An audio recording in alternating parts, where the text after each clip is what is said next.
Xenoblade Chronicles 3 continues Nintendo Switch's incredible JRPG run. Final Fantasy XVI producer Naoki Yoshida reckons it would take 15 years to build an open world Final Fantasy. What with the effort required to execute on their level of cinematic storytelling at that kind of scale.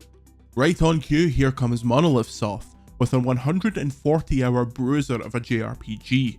It's the fourth in 12 years. Xenoblade Chronicles 3 shows us that satisfying storytelling embedded in a vast, not quite open world is doable. Though how the studio works at this rate is as big a mystery as any raised in the game's tale of warring nations and their puppet masters. Okay, so there's some false equivalence at play here.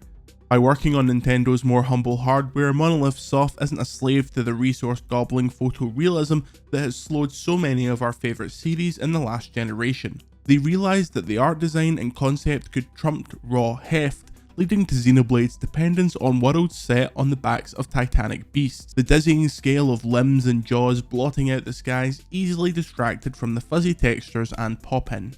In Xenoblade Chronicles 3, this landscape is Aeonios, a ring of land encircling an impassable vortex. There's no monster beneath your feet, and that limits the initial wow factor. No individual area is as conceptually funky as Xenoblade Chronicles 2's swarm of jellyfish.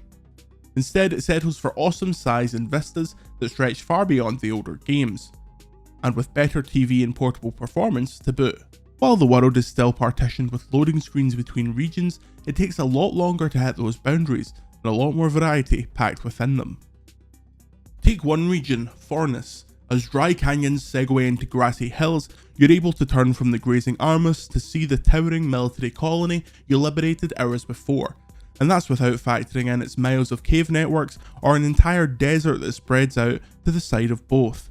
The game's standout areas take this even further, handing you a boat to explore the ocean scattered with islands, prisons and hidden inlets.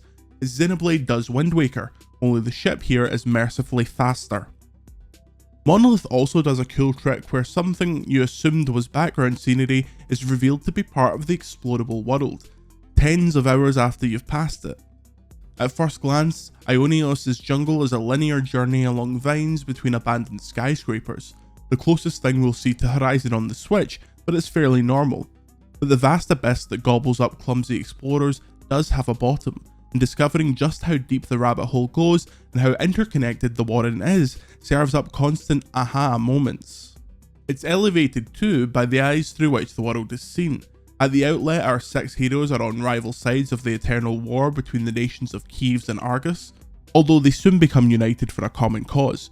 But as much as that story and its pantomime villains motivate you to proceed, the real pull is watching teenagers bred for war learning to appreciate the possibilities of life outside of it. They are seeing the world for the first time, and the shared excitement of exploration creates a tight bond with them. And where previous Xenoblade games may have struggled to hide the breadcrumb trail that dragged you to every corner of the world, Xenoblade Chronicles 3 also finds more meaningful ways to fill the map with adventures. This is as much a tale of the wider armies represented by colonies and their colourful commanders as it is the central sextet. Liberating other soldiers invites you into their worlds, revealing problems specific to certain regions or stemming from a philosophical outlook that governs their platoons. Finding a home for the team of brainwashed stealth assassins has a very different vibe to solving the potato famine or earning the respect of a renowned strategist by teaching his hopeless troops. Optional stories paint a much fuller picture than any Xenoblade before. So while it maybe smacks of Ubisoft map filler to be told to find and free these bases in your spare time, they are stuffed with tangible rewards and make up a lot of that hulking 140-hour runtime. At the very least, they unlock extra heroes who take 7th place in your party and add a job class for the Central 6 to learn. But performing further favours also lets you sniff out mini soap operas unfolding in each camp, and eventually undertake a mission that completes the heroes' stories and unlocks the caps on their job classes. As a mechanical boon, this is essential to getting the most out of Xenoblade 3. but the tales are strong enough by themselves. Where side quests in previous games were lumbered with wooden storytelling, these bigger hero arcs are fully voiced and performed, with some of the game's wildest boss encounters hidden within. Then beyond that, there's even weirder stuff to deepen your affinity with the colonies, a potato PR campaign, mech hijinks, birthday parties, and more. It's truly stacked. Something we love about the Xenoblade games is how tightly they weave stories and systems together. In Xenoblade Chronicles 1, that was a sword that saw the future and offered portents of doom in battle. In Xenoblade Chronicles 2, that was living weapons. You explored their tragic lives at the same time you bonked people over the head with them. Xenoblade 3 has a couple of examples: the class system, in which advancing your allies' stories improves the jobs you learn from them, and the Ouroboros, a superhuman form that bonds 2 of the 6 together. In a game where you take real-time control over a single hero, the class system gives combat a huge dose of variety. In the moment-to-moment, there's the fun of mastering a specific role. Just amongst the aggro drawing defenders, you've got a type that leans on evasion, one that soaks up damage to strengthen attacks, and another that becomes a countering powerhouse when near injured friends. All require different positioning and move timing, so it's a good thing you've got 100+ hours to learn them all. But when you start mixing up classes, it becomes a whole new thing entirely. Now you're plugging gaps from one moveset with abilities from another, or trying to match more passive underlying skills to supercharge your build. Crucially, moves you inherit between classes are limited to a handful. That may disappoint some number crunchers, but it makes the system welcoming, and once you've factored in the 20+ classes you can mix up, still vast enough to keep you tinkering for hours. For example, a personal favourite melded the gunslinger class with the stealth archer, using the latter's aggro loading moves to soften the vast damage output by the former, while also plugging in the directional attacks that are used in tandem, a fusion attack, to maximise every bullet up the monster's backside. And if that sounds like nonsense, well, don't worry, because Monolith drip feeds this beautifully and will get anyone up to speed. Interestingly, there's one class that gives you granular control over building your ideal fighter, but the surprise of that is best left for you to discover. That something so game-changing is buried in an optional quest is an indicator of Monolith's confidence with their core system. And let us not forget, that is just one character. You have 6 in your party to tweak, letting you discover crazy synergies. This is obviously the bread and butter of an RPG party composition, and may not sound evolutionary, but it's rarely done with this kind of speed or ease. It's immediately obvious if you're undercompensating with general makeup of your squad.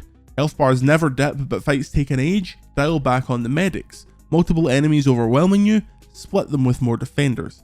Those hoping to take precise control over the 6 during the fights may be disappointed.